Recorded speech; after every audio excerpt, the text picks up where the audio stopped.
merci de votre mobilisation parce qu'on a un challenge, c'est d'avoir le plus grand nombre de participants à ce Zoom qui détrônera le dernier Zoom avec une participation du président. Donc voilà. On verra si c'est le cas, on fera le bilan à la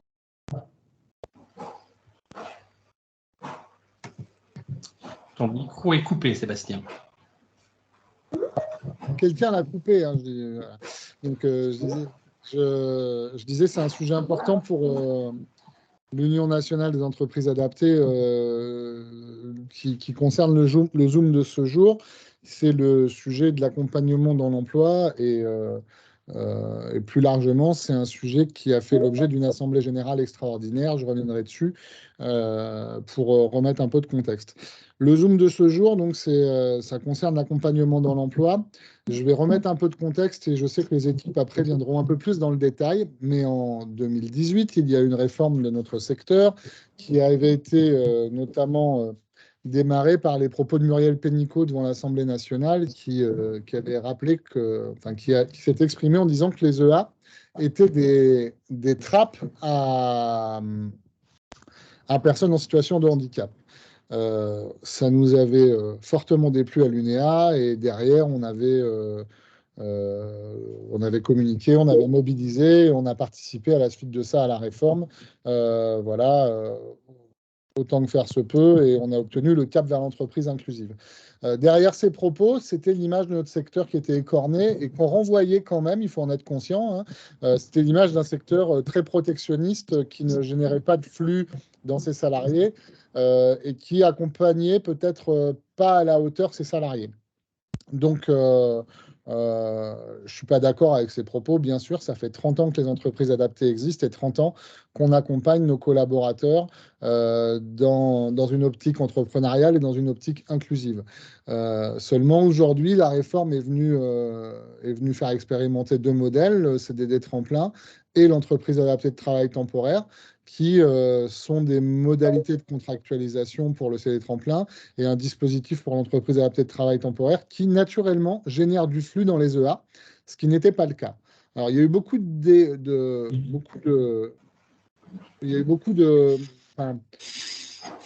détournement de ces expérimentations par certaines administrations décentralisées qui ont forcé la main aux EA à expérimenter, etc. Je rappelle que l'expérimentation n'est pas une obligation. Hein. On peut très bien, le HASOCL existe toujours et elle n'est pas prête de disparaître. En tout cas, l'UNEA se bat pour son maintien et son développement. Mais néanmoins, ces deux expérimentations, si on peut faire un mini bilan de la réforme, elles ont introduit un peu plus dans le modèle entreprise adaptée cette notion de flux autour des salariés. Et du coup, il est important que l'UNEA vienne proposer une offre de service qui permet pour les EA, quelle que soit leur taille, de mettre en place ou d'arriver à formaliser, puisque souvent il existe, mais il est souvent très mal formalisé, l'accompagnement des employés. Voilà. Même si aujourd'hui je dirige une EA qui a maintenant une taille conséquente, il y a 12 ans, quand on a créé cette EA, on n'était pas nombreux et l'accompagnement, c'était le dirigeant, donc moi qui le faisais. Voilà, mais par contre, il était certainement pas très bien formalisé. Donc, quand on sait que la majeure partie des entreprises adaptées aujourd'hui sont des entreprises entre 30 et 40 collaborateurs, c'est souvent sur le dirigeant ou sur la personne qui fait office de couteau suisse et qui est DRH, directeur des opérations, directeur comptable, que repose l'accompagnement.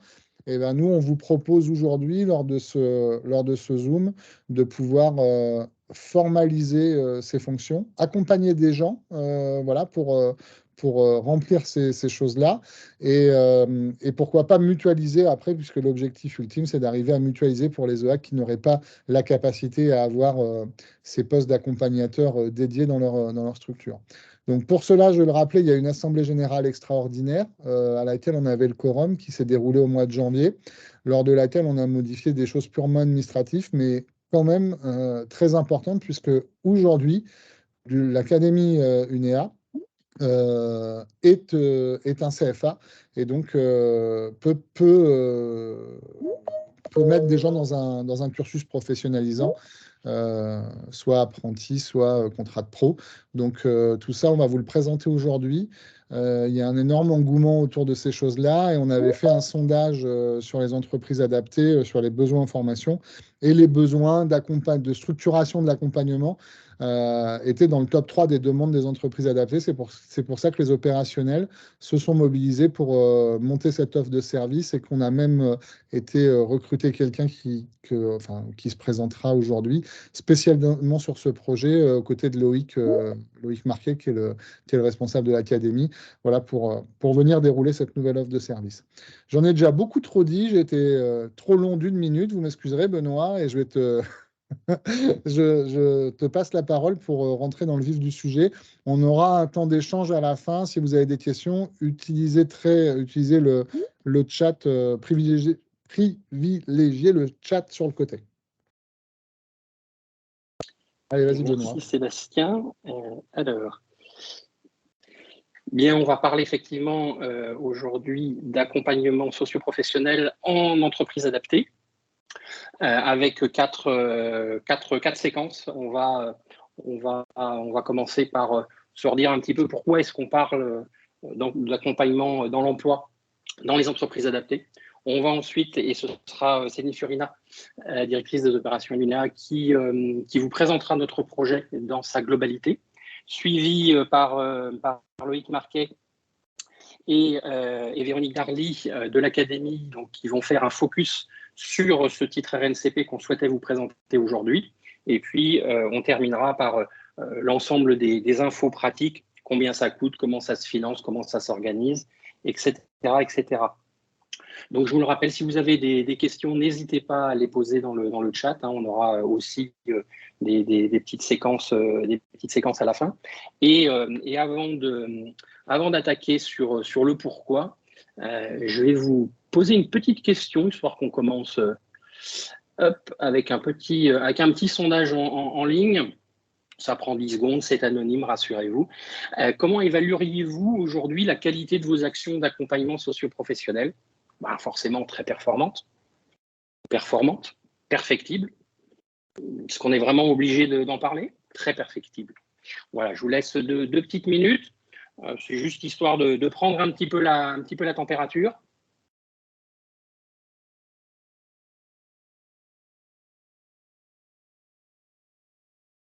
Je commence à afficher les résultats.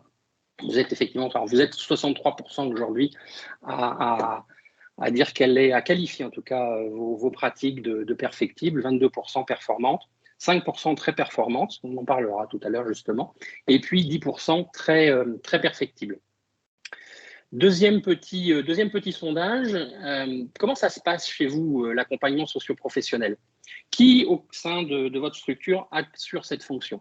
Le dirigeant, sur une partie de son temps, un salarié à temps complet, un salarié sur une partie de son temps, ou au contraire, vous externalisez une ressource externe à temps complet, une ressource externe sur une partie de son temps, ou, dernière question, Jean-Pierre, c'est bien là le problème, il n'y a personne. Alors, qu'est-ce que vous nous dites ? 9%, c'est le salarié qui, entre vous, 10%, qui assume la fonction. 29%, donc un tiers, c'est un salarié à temps complet. 47%, c'est un salarié sur une partie de son temps. Et 3% 8 en tout, sur des fonctions externes. Et 7% où aujourd'hui, vous n'avez pas de ressources dédiées. Alors, je vais revenir sur mon petit support. Alors, tout d'abord, pourquoi parle-t-on aujourd'hui d'accompagnement dans l'emploi dans les entreprises adaptées ? Alors, je suis très content parce que ça fait des mois que j'essaye de caser cette frise historique sur l'histoire du handicap. Donc aujourd'hui, rassurez-vous, on ne va pas partir du Moyen-Âge. C'est simplement pour illustrer le fait que les questions, la perception du handicap et l'histoire du handicap a heureusement évolué au fil des ans pour nous amener sur la période récente, 1987, loi sur l'obligation d'emploi des travailleurs en situation de handicap. 2005, la fameuse loi pour l'égalité des droits et des chances, la participation et la citoyenneté des personnes handicapées. L'atelier protégé devient entreprise adaptée et entre dans le milieu ordinaire, j'en reparlerai un tout petit peu tout à l'heure. 2018, notre président en a parlé tout à l'heure, la loi pour la liberté de choisir son avenir professionnel, qui modifie le cadre de l'entreprise adaptée et qui amène de nouveaux dispositifs expérimentaux, le CDD tremplin et l'entreprise adaptée de travail temporaire. Alors à cette occasion, 2017-2018, on a entendu une petite musique, le président l'évoquait, hein, les entreprises adaptées sont des trappes, les entreprises adaptées sont des ghettos, et on a également encore une autre petite musique qui se fait entendre de la part des services de l'État. Les entreprises adaptées ne font pas, voire ne font pas assez d'accompagnement socio-professionnel. Vous êtes tous d'accord avec cette affirmation, j'en suis évidemment convaincu, et vous avez, je pense, à peu près la même tête quand on vous dit ça. Parce que depuis plus de 30 ans, les entreprises adaptées, elles ont grandi, hein, elles n'ont cessé de s'adapter et d'intégrer également au fil de l'eau, depuis ces 30 ans, eh bien, d'améliorer vos pratiques, d'améliorer et d'intégrer toutes les questions de rapport au travail qui depuis plus de 30 ans ne cessent d'évoluer. Depuis plus de 30 ans, hein, si on remonte un petit peu aux origines, enfin un petit peu moins de 30 ans, j'évoquais 2005, les ateliers protégés sont devenus entreprises adaptées.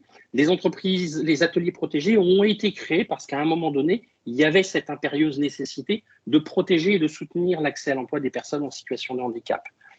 À leur naissance, on était dans une période, on était dans une époque où on pouvait faire toute sa carrière au sein d'un même employeur, voire même sur le même emploi. Aujourd'hui, on sait que ces pratiques ont évolué, pas que chez les personnes en situation de handicap, pas que dans les entreprises adaptées, hein. Aujourd'hui, on est de plus en plus confronté à des séquences successives plus courtes auprès de différents employeurs. C'est évidemment vrai dans vos entreprises adaptées puisque vous avez une forte proportion de salariés qui ont été licenciés pour inaptitude et qui, j'allais dire en deuxième partie de carrière, ont été recrutés en entreprise adaptée. Mais ce rapport au travail qui intègre des questions de transition, qui intègre des mobilités, aujourd'hui, elle concerne une très grande majorité de salariés, en particulier ceux qui sont dans les TPE-PME. Et dans ce contexte, l'ADN inclusif que vous cultivez, que vous faites grandir depuis 30 ans, évidemment, il répond parfaitement à cette évolution de la société, mais il se trouve aussi que ce sont des éléments que vous avez dans votre ADN qui vont vous servir pour mettre en place, ou en tout cas pour appliquer ce que la loi de 2018 nous demande, hein, ce fameux destiné à favoriser la réalisation du projet professionnel.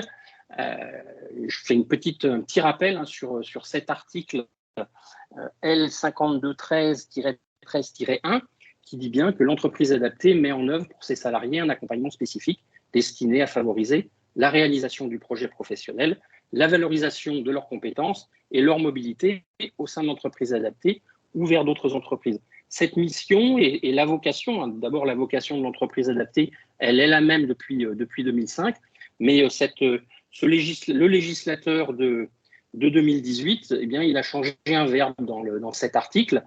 Auparavant, le législateur de 2005 avait expliqué que l'entreprise adaptée proposait pour ses salariés un accompagnement spécifique. Aujourd'hui, le législateur nous a dit l'entreprise adaptée met en œuvre.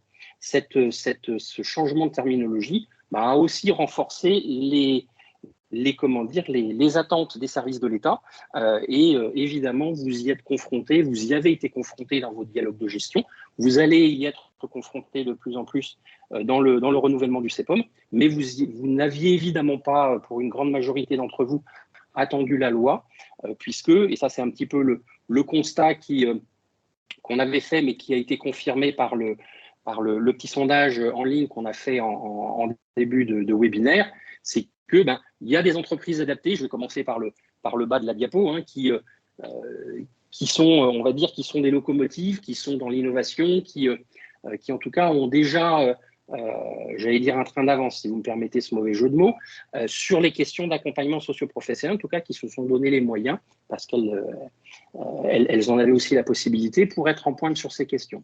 On va avoir ensuite une grande majorité d'entreprises adaptées, c'est ce que vous avez dit dans le sondage, hein, on va dire celles qui sont dans les wagons, qui ont déjà acquis une expérience en matière d'accompagnement socio-professionnel, mais qui ne l'ont pas forcément formalisé. Et notre président nous parlait tout à l'heure de déficit d'image, et c'est aussi ça dont on a souffert au moment du fameux rapport IGAS et au moment de la concertation autour de la loi pour choisir son avenir professionnel, c'est qu'il y a énormément de choses qui se font dans les entreprises adaptées, mais il y en a beaucoup moins qui sont formalisées. Et les services de l'État ont parfois un petit peu tendance à se focaliser sur la partie visible de l'iceberg. Et puis, enfin, on a aussi des entreprises adaptées qui, pour plein de raisons, aujourd'hui ne sont pas forcément montées dans le train, ou en tout cas qui ont des difficultés pour répondre à l'objectif, et en premier lieu, des difficultés en termes de compétences en interne pour accompagner et formaliser cet accompagnement socio-professionnel. Voilà pour le pourquoi. Je vais laisser Céline Fiorina nous parler de notre projet. Alors, il y a une photo que je n'ai pas voulu mettre, mais je pense que vous l'avez toutes et toutes en tête. Je te laisse la parole, Céline.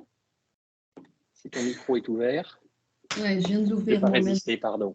Oui, c'était pour me faire sourire au démarrage de ma séquence, c'est gentil. Quel est donc notre projet, puisque c'est l'intonation que tu voulais que je donne à ce slide. Je veux bien que tu passes directement au suivant. On l'a nommé AE en EA parce qu'il y a une forme de miroir entre les deux termes, accompagnement dans l'emploi en entreprise adaptée. On est très heureux, je ne sais pas si on vous l'a dit, mais si ça a déjà été dit, je vais le redire une nouvelle fois, on est très heureux de vous accueillir ce matin sur ce projet qui devient une démarche plus que maintenant un projet. On est en train de l'ouvrir avec vous parce qu'on est dans cette démarche de vouloir faire en sorte de générer le plus de montée en compétences, montée en capacité, augmentation des moyens autour de cette démarche d'accompagnement socio-pro. Et donc, pour nous, au niveau de l'Union nationale des entreprises adaptées, c'est bien évidemment un grand projet qu'on souhaite déployer au niveau national. C'est pour ça que ce Zoom réunit autant de participants ce matin et qu'on souhaite aussi et surtout travailler avec sa dimension locale et territoriale. Et c'est aussi pour ça que vous avez autour de la table l'ensemble des chargés de mission territoriale qui sont des partenaires opérationnels de ce qui va se mettre en place dans chacune des régions. Alors, je t'entends tousser, Benoît, si tu peux passer la slide suivante. Elle arrive. Donc, c'est une démarche qui est organisée et composée de 4 grands ingrédients. Le cœur du réacteur, c'est ce que l'équipe de l'Académie va vous présenter juste après moi. C'est la démarche de formation avec objectif titre RNCP à la clé. Donc ça, c'est le cœur du réacteur. Et on a, dans ce joli trèfle à 4 feuilles, apporté tout un tas d'ingrédients que je développerai juste après, mais qui vont donner beaucoup de valeur ajoutée à cette démarche. C'est-à-dire qu'autour de la formation, je veux bien que tu reviennes en arrière, mon Benoît Berny préféré, autour de la formation et du titre, on va faire en sorte de rassembler les professionnels en poste ou les futurs professionnels, puisqu'il s'agira aussi d'apprentis, et de les rassembler pour créer une communauté de pairs professionnels. Et ça, c'est important parce que c'est une profession sur laquelle, c'est aussi le cas des dirigeants, c'est aussi le cas des encadrants techniques, on peut parfois se sentir un peu seul. Donc, créer cette communauté, c'est une démarche qu'on va porter en parallèle de la formation. On va outiller le plus possible aussi les chargés d'accompagnement socio-pro. Et quand je parle d'outils qui existent déjà, qu'on n'a pas inventés, mais aussi d'outils de suivi des parcours qu'on va proposer pour qu'ils puissent normaliser un petit peu les pratiques au niveau national et nous aider. Je voyais des conversations dans le chat sur le dialogue de gestion, donc nous aider pour apporter aussi des éléments de réponse quanti, quali lors des dialogues de gestion, mais nous aider aussi à l'issue du parcours, on en parlera juste après. Et le 4e ingrédient que l'on met dans cette recette un petit peu de potion magique, je ne fais pas du tout de pub pour le dernier Astérix, hein, pour ceux qui l'ont vu, Je suis avec vous de tout cœur. Mais pour cette potion magique, le dernier ingrédient, c'est le fait que ces ressources-là puissent être mutualisées à terme quand elles seront formées, et donc mutualisées sur les territoires pour que, quelle que soit la taille de notre entreprise adaptée, on puisse déployer la même qualité de service en matière d'accompagnement.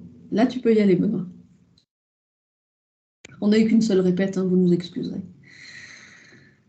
Voilà, donc c'est un projet qui est une démarche qui va démarrer dès aujourd'hui. La première session démarre en mars, on vous en parlera tout à l'heure. Le projet, donc la démarche démarre dès ce mois de février avec ce grand webinaire de lancement. On va lancer à l'issue de ce webinaire un questionnaire qui va nous permettre de vraiment bien, région par région, identifier, cartographier et organiser la démarche. Parallèlement, recruter et mettre en place la formation pour sa première séquence.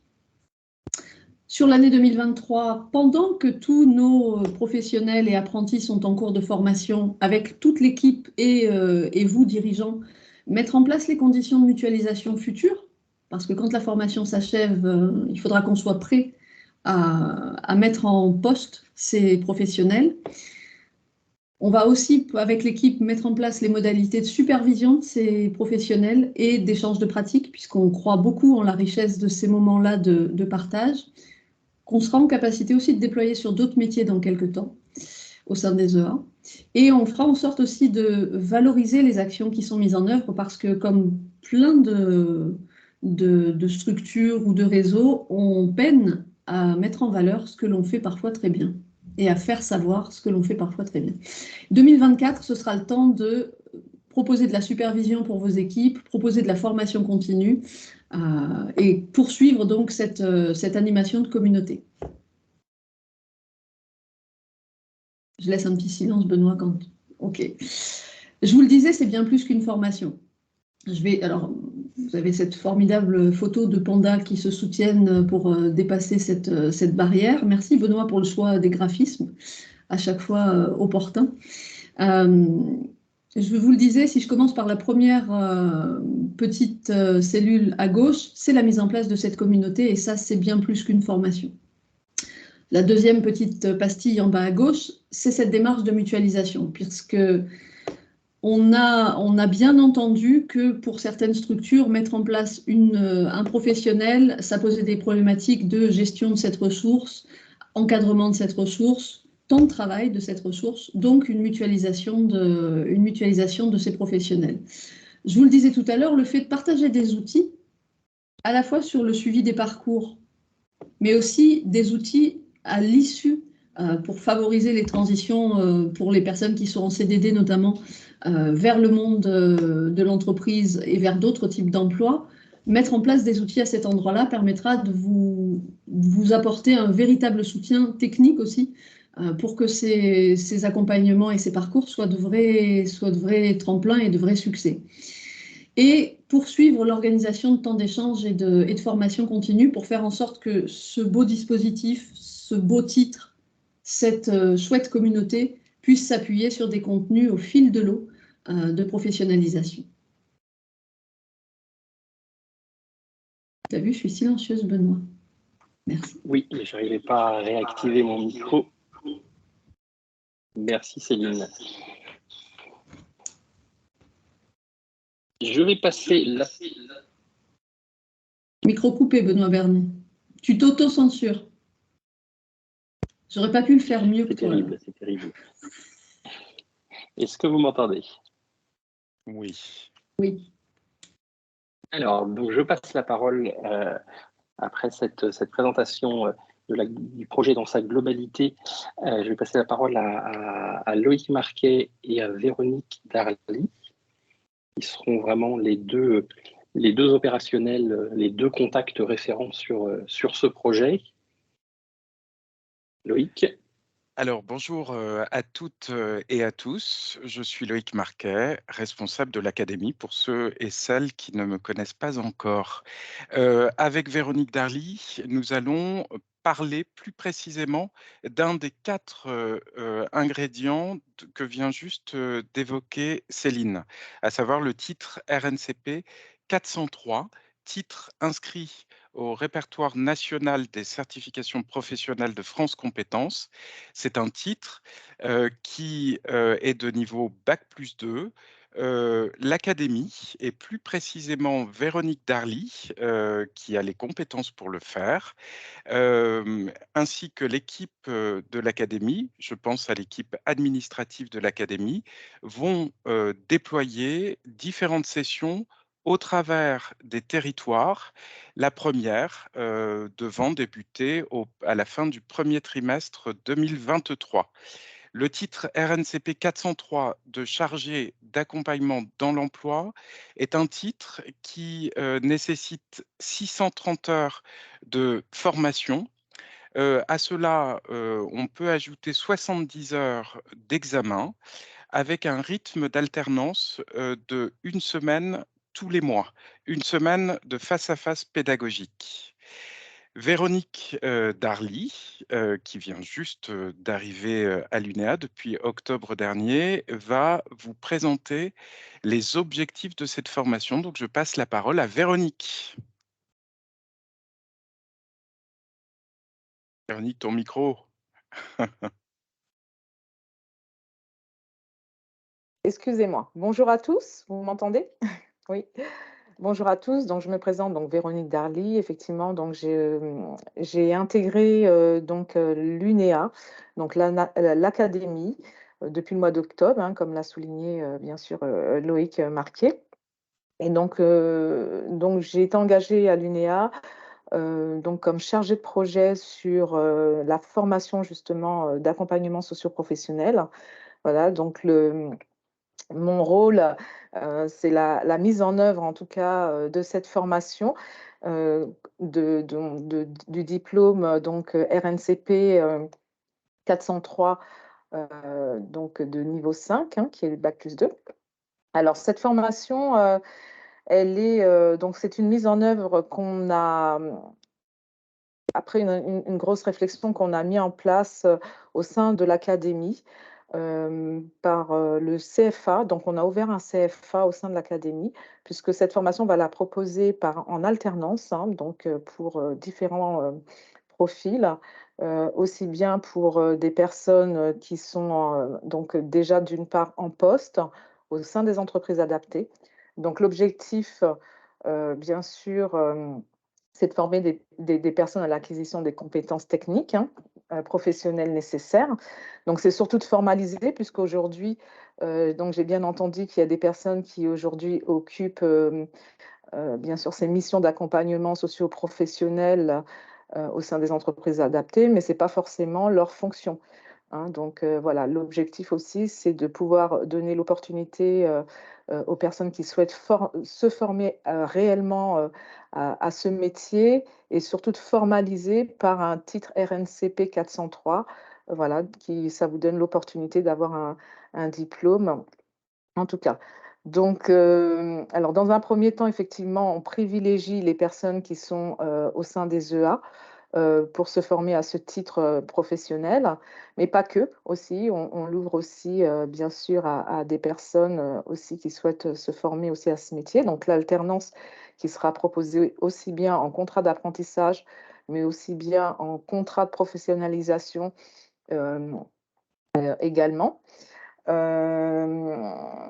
Contrat de professionnalisation, et on va ouvrir aussi donc la possibilité à des personnes aussi qui souhaitent aussi peut-être consolider aussi certaines compétences avec des blocs de compétences qui sont bien sûr, qui font partie de ce titre RNCP. Voilà, on donnera aussi l'opportunité de se former aussi sur des blocs de compétences du RNCP. Alors très rapidement, donc pour venir à l'objectif, en tout cas de cette formation, c'est vraiment de faire, donc comme je vous ai dit, c'est de former des personnes à l'acquisition des compétences techniques, hein, professionnelles. Donc permettre aussi aux apprenants d'accéder à l'emploi et d'être opérationnels, hein, sur ce poste vraiment de chargé d'accompagnement socio-pro. Et de mettre en œuvre une offre de service auprès des employeurs pour favoriser aussi, bien sûr, l'accompagnement socio-pro, donc en tout cas l'insertion professionnelle aussi des personnes en situation de handicap, puisque sur ce titre RNCP qui est déjà existant au niveau national, au niveau de France Compétences, la particularité, voilà, c'est une innovation qu'on va mettre en place, c'est qu'on y ajoute cette option d'accompagnement socio-pro des personnes en situation de handicap, où là vraiment, on va rentrer vraiment dans le vif du sujet, en tout cas par rapport à l'élaboration des parcours d'accompagnement de ces personnes. Voilà. Alors ensuite, donc au niveau de la formation, ce que je peux vous dire également, ce titre RNCP, donc c'est important que je vous le dise aussi, c'est un titre aussi qui vous permet bien entendu d'accéder à d'autres postes, hein, puisque c'est un titre aussi qui peut vous permettre d'avoir des débouchés sur des postes aussi de conseillers d'insertion professionnelle, des conseillers à l'emploi. Donc nous, on sera sur du chargé d'accompagnement socio-professionnel, mais aussi accompagnement socio-professionnel. Donc c'est un titre qui donne quand même pas mal d'ouverture, en tout cas pour la suite, au niveau évolution professionnelle également. Voilà, donc je tenais aussi à vous le dire. Donc on rentrera plus dans le détail, bien entendu, pour vous donner du contenu. Voilà, donc là, je synthétise un petit peu les informations. Alors, au niveau... Alors, je vais demander à Benoît peut-être de changer, peut-être d'arriver voilà, au bloc de compétences. Alors, sur le titre RNCP 403, donc comme l'a dit Loïc, c'est une formation qu'on va proposer déjà dans un premier temps en alternance sur une durée de 13 mois. Dans le contenu de la formation au niveau du programme, on a 3 blocs de compétences qu'on se doit bien sûr de dispenser. Et dans ces 3 blocs de compétences, il y a une répartition de 8 thématiques, voilà, qui s'articulent donc sur les thématiques que vous avez à l'écran, donc voilà, que je vous laisse découvrir. Voilà, qui seront voilà, les thèmes qui seront abordés en tout cas lors de cette formation. Il y avait une petite question tout à l'heure sur, on ne répond pas forcément à toutes les questions au fil de l'eau sur le chat, mais on les garde en tête. Il y avait une petite question, est-ce que c'est un titre générique ou est-ce qu'il y a une spécificité entreprise adaptée? Bien évidemment, je parle sous le contrôle de Véronique et de Loïc, il y aura une spécificité entreprise adaptée. Et l'idée est bien de répondre à la fois à vos obligations contractualisé dans le CEPOM et inscrite dans l'article de loi du Code du travail que je vous relisais tout à l'heure, sur permettre la réalisation, enfin la formalisation et la réalisation du projet professionnel de chacun de vos salariés, quel que soit son type de contrat, qu'on soit sur quelqu'un qui est en CDI, c'est-à-dire dans le socle. Effectivement, tout à l'heure, quelqu'un parlait de longue durée, donc ça s'adresse à la fois aux salariés qui sont là et qui ont vocation à terminer pour une bonne partie leur carrière au sein de l'entreprise adaptée, mais également pour les salariés qui sont en transition professionnelle, que ce soit CDD tremplin ou entreprise adaptée de travail temporaire. Tout à fait. Ce que tu évoques là, Benoît, c'est la case violette et c'est une de nos particularités, c'est de proposer des modules liés à l'accueil des personnes en situation de handicap au sein des entreprises adaptées avec, comme tu le disais, Benoît, une sensibilisation au cadre des EA et aux problématiques que tu évoquais, mais également une sensibilisation aux différents types de handicap, à leur expression en situation professionnelle et à comment le ou la chargée d'accompagnement dans l'emploi pourra intervenir pour accompagner les personnes en situation de handicap. C'est une de nos spécificités. Exactement. Et je complète aussi, si tu permets, avec les 2 blocs jaune et orange de droite, travailler en équipe, en réseau et avec des partenaires. Ça aussi, c'est un élément important qui a été introduit dans les nouveaux CEPOM et qu'on retrouve dans la circulaire, et apporter un appui technique aux employeurs. Là, on est clairement dans le cas des salariés en transition, donc en CDD tremplin ou en entreprise adaptée de travail temporaire. Tout à fait. Et si je peux me permettre, effectivement, ça fait partie du troisième bloc de compétences qui est quand même très conséquent puisque c'est tout ce qui concerne la relation entreprise, où là, effectivement, c'est le développement des partenariats et aussi, bien sûr, l'intégration en entreprise aussi de ces personnes, le suivi d'intégration aussi qui est inclus aussi dans le programme de formation et sur notre troisième bloc de compétences. Je voulais juste ajouter deux choses aussi, à savoir que sur cette formation, il faut savoir que c'est une formation qui va durer 13 mois. À l'issue des 13 mois, bien entendu, vous allez, pour ceux et celles qui vont bien sûr intégrer le cursus de formation, il y a un passage devant un jury, hein, puisque c'est le jury qui valide les compétences du métier.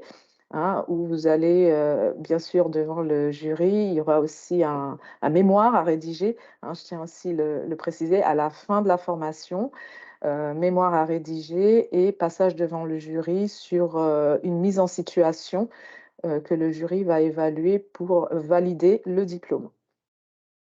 Voilà, je tiens à vous le préciser également. Vas-y Loïc, après je reprendrai quelques questions qui ont été posées dans le chat.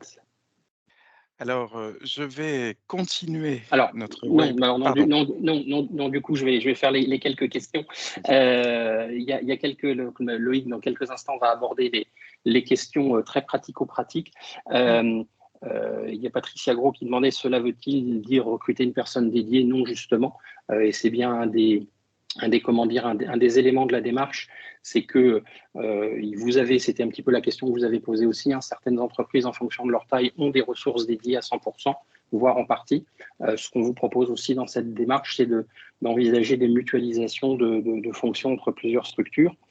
Quelqu'un posait la question sur les attentes concrètes de l'État en termes de sortie positive. On va plutôt parler de sortie en emploi, les fameux pourcents, là, les fameux 3%. Si on regarde bien ce que l'État attend, plus qu'une obligation de résultat, c'est une obligation de moyens. Et dans les moyens, ils vont notamment vous questionner lors de votre dialogue de gestion sur les actions d'accompagnement socio-professionnel que vous avez pu mettre en œuvre. Comment est-ce que vous avez préparé, comment est-ce que vous avez permis la montée en compétences et la préparation de la sortie de vos salariés. Peut-on mobiliser une seule thématique pour une personne en poste? Alors ça, c'est des questions qui sont revenues à plusieurs fois. En gros, est-ce que ça peut être une formation à la carte? Oui. Et puis, si on a déjà quelqu'un formé, est-ce qu'on a quand même le droit de participer à toute la partie vie de réseau, rencontre entre pairs, ou est-ce que c'est réservé pour ceux qui ont suivi la formation? Alors, on reste ouvert à toutes les demandes qu'on va ensuite analyser, hein, bien entendu. On n'est pas fermé. On va recenser un petit peu voilà, tous les besoins, en tout cas, que vous avez au sein de vos entreprises. Et ensuite, en fonction, bien entendu, on pourra adapter. Hein, c'est prévu. On adaptera aussi des modules en fonction des besoins, bien sûr, des entreprises adaptées en fonction. Oui, on n'est pas fermé aussi aux formations à la carte, hein, qu'on pourra bien sûr organiser au sein de notre académie. Donc n'hésitez pas à nous transmettre en tout cas vos demandes. Hein, voilà, donc l'objectif en tout cas de ce webinaire aussi, c'est de pouvoir voilà, recenser un petit peu les besoins et pour pouvoir les déployer par la suite. J'espère. Alors, les questions tombent un petit peu. Il n'y a pas obligation d'avoir un salarié qui dispose d'un diplôme RNCP pour l'accompagnement socio-professionnel. Par contre, d'abord, c'est un gage évidemment de savoir-faire. Dans vos dialogues de gestion, les services de l'État vont regarder quels sont les moyens que vous devez le décrire dans vos CEPOM, quels sont les moyens que vous mettez en œuvre. Évidemment, si vous avez comment dire, des personnes diplômées, c'est toujours un plus, mais ce n'est pas une obligation. Cela s'adresse plus aux EATT, nos salariés de A socle ne souhaitent pas forcément un accompagnement professionnel vers un autre emploi.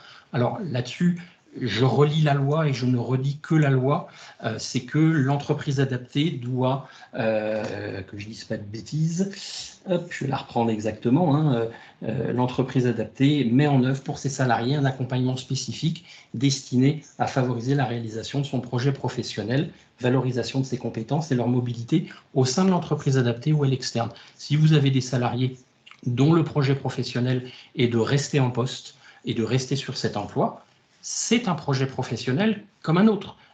Mais il faut, et c'est tout à l'heure quelqu'un parlait de GPEC, ça fait aussi partie de ça, et c'est aussi ce que les services de l'État vous disent à un moment donné. Si vos salariés ont pour projet professionnel de rester sur le poste qu'ils occupent, oui, mais il faut que vous créiez les conditions pour leur permettre l'expression et la réalisation de ce projet. Ça peut être, c'est l'entretien annuel, hein, c'est la démarche de GPEC. Par contre, vous avez des salariés qui peuvent aussi avoir la volonté d'évoluer dans l'entreprise adaptée, sans forcément sortir, hein, de devenir chef d'équipe, d'acquérir d'autres compétences, d'aller sur d'autres métiers. C'est aussi à ça que sert l'accompagnement socio-professionnel. Je pense que j'aurais loupé quelques questions, parce que ça retombe. Oui, vas-y. Pardon, il y avait une question. Je suis déjà titulaire du titre RNCP. Est-ce que je peux participer au module lié à la spécialisation pour les entreprises adaptées et à la question du handicap? La réponse est oui. Oui. Puisqu'on peut l'envisager à la carte également. Oui. Voilà. Et pour la question relative à la transition professionnelle, au dispositif de financement lié à la transition professionnelle, je vais en parler d'ici quelques instants. Ça me permet de faire la transition pour vous remettre le support et d'aller sur les infos pratiques. Alors, vous êtes extrêmement impatient d'aborder les questions pratiques. Nous allons les aborder avec Véronique. Le premier point qui est important, c'est que l'Académie, nous sommes un organisme de formation certifié Calliope, que nous allons vous accompagner tout le long de la démarche. Nous allons vous accompagner en vous informant des dispositifs que vous pourrez solliciter. Nous allons vous accompagner en vous aidant à rédiger les contrats d'apprentissage, par exemple, et en officiant en tant qu'organisme de formation. Un organisme de formation, ça réalise des démarches administratives comme les conventions, les facturations, etc. Et puis, dernier point, nous allons vous accompagner, et là, ce sera le travail de Véronique, sur toute la question du suivi pédagogique des stagiaires et du rôle de tuteur en entreprise. Je vais à présent vous parler du nerf de la guerre concernant ce cœur, cet ingrédient qui est le titre RNCP. Combien ça coûte? Mais je laisse le suspense encore, puisque j'aimerais vous apporter une confirmation. On vient juste d'échanger à ce propos. 2 types de populations à former. Il y aura la population qui souhaitera suivre le titre RNCP de bout en bout, jusqu'à l'examen, jusqu'à l'obtention du titre RNCP, donc de niveau Bac+2. Et une deuxième population, celle qui suivra la formation à la carte. Alors, ce suivi à la carte dépendra des besoins de l'entreprise. Il est tout à fait possible de suivre les enseignements, la formation d'un bloc de compétences. Il y en a 3. Il est tout à fait possible de suivre les enseignements de la formation des 8 domaines de compétences qu'on a évoqués tout à l'heure avec Véronique. Vous savez, les cases de couleurs. Donc, un parcours à la carte est tout à fait envisageable. Alors, à présent, je vais enfin vous parler des finances. Donc, c'est la slide suivante. Le coût pédagogique de ce titre RNCP ajusté pour les problématiques des entreprises adaptées et la question du handicap en situation professionnelle, c'est 9 000 €. Cela s'entend hors taxe, puisque nous ne sommes pas assujettis à la TVA. La prise en charge. Alors, je vais essayer d'être extrêmement simple sur un sujet qui est éminemment complexe. Nous aurons des... Benoît, t'as été trop vite. Ou alors c'est moi qui suis trop lent. Nous avons ici présent presque 190 représentants de A. Il existe probablement une dizaine d'OPCO représentés, organismes financeurs de la formation. Entre les OPCO, il peut exister des dispositifs qui varient, et en tout cas des engagements qui varient en matière de financement des titres RNCP. Sachez que pour les alternants, ce sur quoi on peut s'appuyer, c'est la prise en charge à hauteur de 7 000 €, ce qui signifie un reste à charge de 2 000 € pour les entreprises adaptées. Je parle des frais pédagogiques, hein. Pour les salariés en poste, il s'agira de financements liés aux OPCO, il pourra s'agir de financements liés à d'autres dispositifs. Je vous propose qu'on ne rentre pas forcément dans les détails et ce sera à étudier au cas par cas en fonction des problématiques de votre entreprise. Cependant, je vais répondre à la question qu'il y a dans les commentaires. Oui, vous pouvez solliciter la transition professionnelle, le dispositif de transition professionnelle, ce que l'on appelait avant 2019 le CIF, le congé individuel formation, ça s'appelle maintenant transition pro. Vous pouvez le mobiliser, c'est tout à fait possible. Mais encore une fois, nous pourrons être amenés à vous informer et à vous orienter vers les bons interlocuteurs. Il n'existe pas que les sources de financement des OPCO, il en existe d'autres à étudier au cas par cas. Et pourquoi pas, par exemple, pour un salarié qui serait en transition professionnelle au sein d'une EA occupant ces fonctions-là, il existe aussi le PICEA. Mais ce ne sont pas les seuls dispositifs. Slide suivante, Benoît. Encore le nerf de la guerre, le salaire que l'on verse à un éventuel alternant. Je vous propose un petit schéma magnifiquement orchestré par Benoît. Ce schéma vous présente différents pourcentages de SMIC.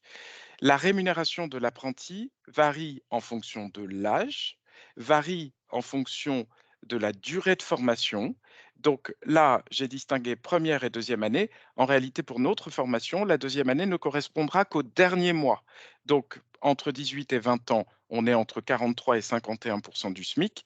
Entre 21 et 25 ans, entre 53 et 61% du SMIC. À partir de 26 ans, 100% du SMIC. Il me reste à vous apporter une information qui est de taille, c'est que probablement un certain nombre de personnes le savent, jusqu'à 79% du SMIC, les cotisations sociales n'existent pas. À partir de 79 pour la part, à partir de 79% du SMIC, il y a cotisation sociale. La slide suivante. Une bonne nouvelle, c'est qu'il existe des primes. Alors, ce tableau est un peu complexe à lire. Je vais vous aider un peu. La première colonne, c'est la prime exceptionnelle en 2023 dont peuvent bénéficier tous les contrats d'alternance. Quand vous recrutez un apprenti, vous pouvez toucher 6 000 € de prime. Deuxième colonne, que je ne vois pas bien puisque j'ai une petite étiquette liée à l'enregistrement, la prime liée au recrutement en apprentissage pour les entreprises de moins de 250 salariés. Il existe également des contributions Pôle emploi pour les apprentis de 26 ans et plus, pour les apprentis de 45 ans et plus. Il existe des aides si l'alternant est en situation de handicap. Et enfin, il existe des déductions liées à la taxe d'apprentissage dès lors que vous atteignez un certain pourcentage d'alternants au sein de votre entreprise adaptée. Si nous vous parlons des primes, c'est tout simplement parce que cette masse salariale que vous allez investir pourra être en partie couverte par l'exonération des charges sociales et notamment des charges patronales, mais également par les primes. Là encore, je ne rentre pas plus dans les détails, nous envisagerons cela au cas par cas. Il y avait, pour pour compléter, il y avait une petite question sur le cumul de ces aides et puis sur aussi le fait que le salaire, comment dire, versé aux apprentis dépendait aussi de la convention collective. Oui, tout à fait. Oui, tout à la fait. branche professionnelle, oui. Merci. Ce qui ramène effectivement à la nécessité de vraiment d'étudier au cas par cas, et on va vous présenter ça juste après. Oui, ça me permet tout cela d'envisager notre dernière partie de webinaire, qui est comment est-ce qu'on se projette dans ce projet, comment s'inscrire. Aujourd'hui, il y a un webinaire. Benoît vous a passé quelques questions. Nous allons identifier, grâce à ce webinaire, les entreprises adaptées qui se sentent prêtes à partir tout de suite dans le trimestre ou dans les 2 trimestres qui viennent. Notre ambition étant de déployer différentes sessions au sein de différents territoires. Certains territoires commencent à pousser. Il est question aussi de recueillir vos besoins pour voir dans quel territoire nous allons mettre des sessions. Grâce à ce webinaire, en identifiant les EA intéressés, nous allons revenir vous recontacter afin de vous proposer un questionnaire pré-inscription avec des questions qui iront plus dans le détail. Ces questions qui iront plus dans le détail, ce sera un premier lien avec vous. Mais ce premier lien, il sera suivi d'une réunion d'information collective en fonction des territoires, et puis ensuite avec Véronique, d'entretien personnel avec l'EA. Vous voyez la question du cumul des aides, je ne peux pas y répondre instantanément. Tout dépend de la situation de votre entreprise adaptée. Tout dépend de la situation de votre entreprise et tout dépend des stagiaires dont il est question. Donc, à l'issue de ces réunions collectives, nous envisagerons avec Véronique, comme je vous en parlais tout à l'heure, un accompagnement au cas par cas avec des informations, une orientation vers les bons dispositifs, avec une aide à la rédaction des contrats, une aide administrative de l'académie, mais c'est le rôle d'un organisme de formation, avec des conventions de formation professionnelle notamment, et puis une aide de Véronique pour accompagner sur le plan pédagogique. Le rôle de Véronique Darly étant ensuite de coordonner dans les territoires les personnes qui animeront cette formation. Voici. Alors, il y avait juste avant de passer à la suite, il y avait une petite question sur le CPF. Et puis, donc, en parallèle, j'ai diffusé donc le petit sondage pour connaître un petit peu vos attentions. Et quelqu'un nous disait, voilà, nous avons déjà des professionnels formés, nous serions plutôt intéressés pour de la mutualisation afin de proposer un temps plein à notre ASP. Donc, vous avez aussi, notamment quand vous êtes dans cette situation, n'hésitez pas à vous faire connaître soit auprès de Véronique, soit auprès de votre chargé de mission régionale. Évidemment, on vous mettra dans la boucle pour la suite. Ouais. Le CPF, une partie de la formation, puisque ça n'est pas la totalité, ça peut l'être, mais c'est rarissime, est tout à fait envisageable. La mobilisation du CPF est tout à fait envisageable. Compte personnel de formation pour les non-initiés.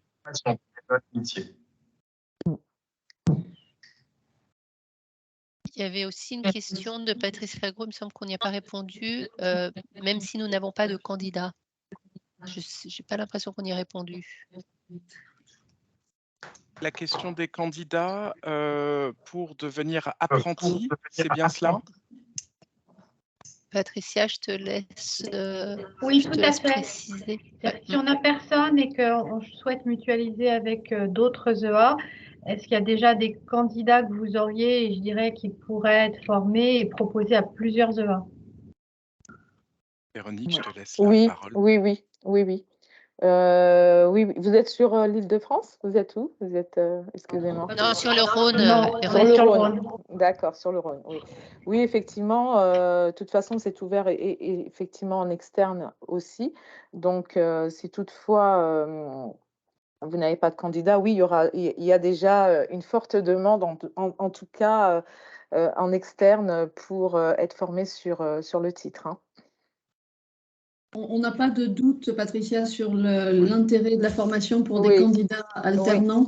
Donc là, on aura des propositions à vous faire en région. Et ça me fait plaisir de te voir, je ne t'avais pas vu à l'écran.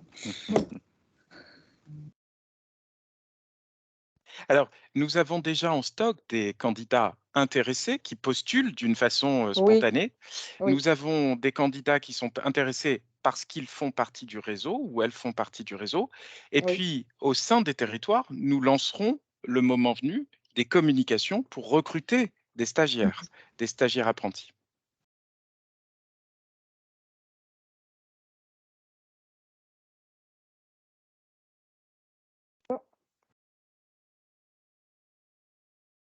Nous passons à la dernière partie.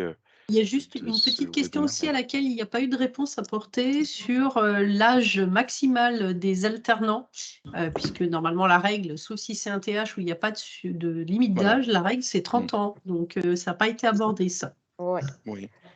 Bah, écoutez, alors, sur les apprentissages, effectivement, il y a une limite d'âge sur les 16-25 ans sur les apprentissages. Sur les contrats de professionnalisation, il n'y a pas de limite d'âge, hein, puisqu'on peut aller jusqu'à... on peut aller, dernièrement, j'ai eu un contrat pro de 57 ans, donc c'est pour vous dire qu'il n'y a pas de limite d'âge. Et ensuite, pour tout ce qui concerne la transition pro également, il n'y a pas de limite d'âge non plus, hein. À partir du moment qu'on est sur une reconversion, on peut être sur de la reconversion professionnelle, il n'y a pas non plus de limite d'âge. Donc là, vraiment, on ouvre nos sessions, en tout cas, il n'y a pas de limite d'âge, en fait, puisqu'on ouvre sur différents types de contrats d'alternance. Donc, il n'est pas limité uniquement à l'apprentissage de 16-25. Donc, vraiment, tout le monde peut être formé à ce type, hein.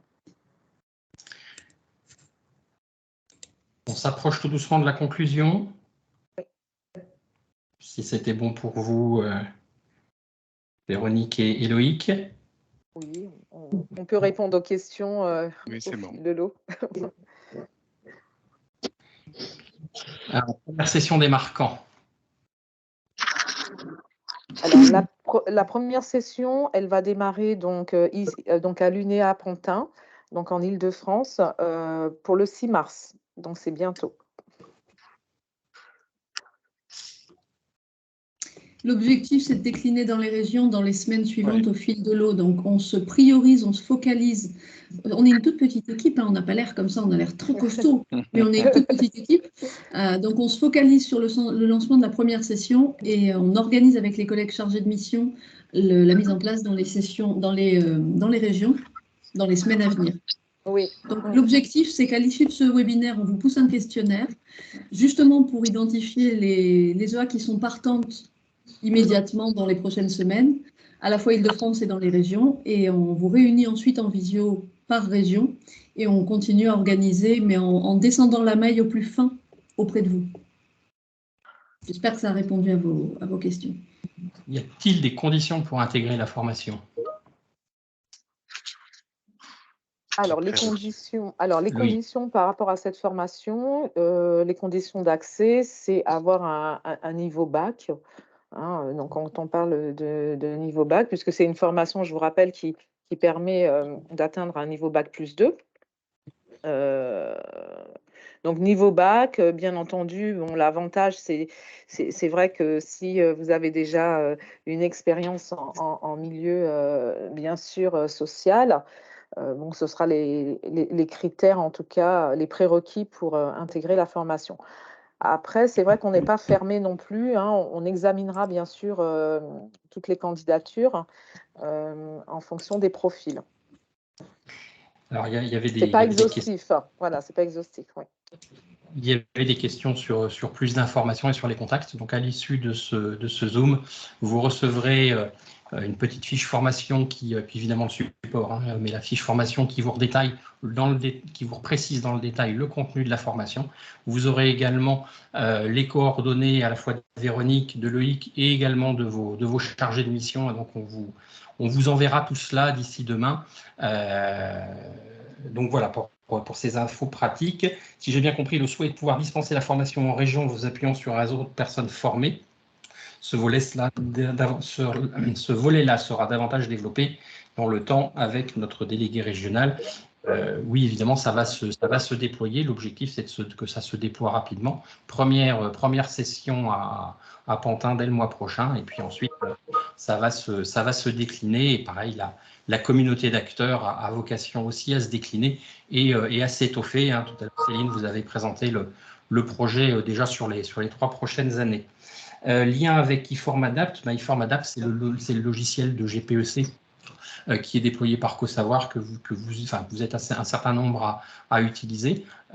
C'est de la GPEC, donc évidemment, l'accompagnement SocioPro s'intègre dans les dispositifs de GPEC, ou en tout cas vient conforter.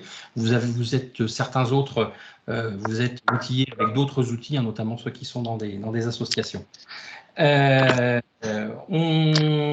que les formations visio pour une personne en situation de handicap qui aurait du mal à se déplacer, ça va être sur voilà, les questions un petit peu individuelles. Je vais juste passer la parole à notre président qui voudrait conclure et qui a des obligations. Donc, merci en tout cas à toutes et tous. J'espère qu'on a répondu au maximum. Et si on n'a pas répondu à toutes les questions, on le fera par le retour. Vous pourrez les poser au retour, avec le retour de la fiche formation. Effectivement, c'est un beau projet qui répond à une demande d'une majorité de nos entreprises adaptées, mais c'est en aucun cas un projet qui vient pour dire il faut absolument expérimenter, il faut absolument faire des sorties, il faut absolument une personne dédiée. Il y a des entreprises adaptées qui font ça très bien. C'est juste une offre de service pour arriver à monter en compétence les entreprises adaptées sur ces domaines-là et les accompagner dans la formalisation, avec en plus un vrai beau projet aussi pour des parcours professionnels au sein des entreprises adaptées. Et deux, de pouvoir mutualiser des réseaux d'accompagnateurs sociopro pour les EA qui n'arrivent pas à se payer ces services, soit en les externalisant, soit en les internalisant. Voilà. Mais il n'y a pas je dirais qu'on n'est pas là pour avoir une façon de faire, pour juger une façon mieux qu'une autre, quoi. Voilà, on est vraiment là pour arriver à répondre à une demande qui était faite par le réseau.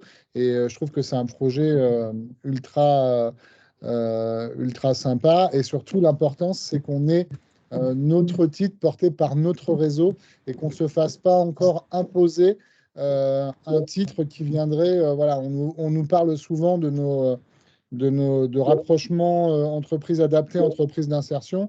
Et le but aussi, c'est d'avoir nos spécificités parce que ce qui nous différencie vraiment, c'est nos publics qui ne sont pas du tout les mêmes. Je rappelle que dans les entreprises d'insertion, il n'y a que 5 à 10% de personnes en situation de handicap et nous, on en a 55%. Donc voilà, on a vraiment une spécificité qui est prise en compte dans ce parcours et qui a été ingénieurée dans ce parcours-là par Véronique et toute l'équipe de l'académie. Donc voilà, on ne va pas se faire inventer par les autres, mais on va s'inventer notre propre fonction au service de notre réseau. Voilà, c'est aussi le but de cette... voilà. Et sans que ce soit un dogme, une obligation pour les EA, voilà, on n'est pas dans le dogme à l'unir. Voilà, donc je vous remercie toutes et tous d'avoir participer à ce Zoom. Les infos, vous allez recevoir la fiche, vous pourrez revenir vers l'équipe. Et puis surtout, on a la session des JR qui va démarrer très bientôt. Donc, ça sera aussi un des sujets des JR portés par les délégués régionaux et les chargés de mission. Donc, je vous souhaite un bon appétit, une bonne journée. Merci beaucoup. Merci. Merci. Bonne journée. Bonne journée.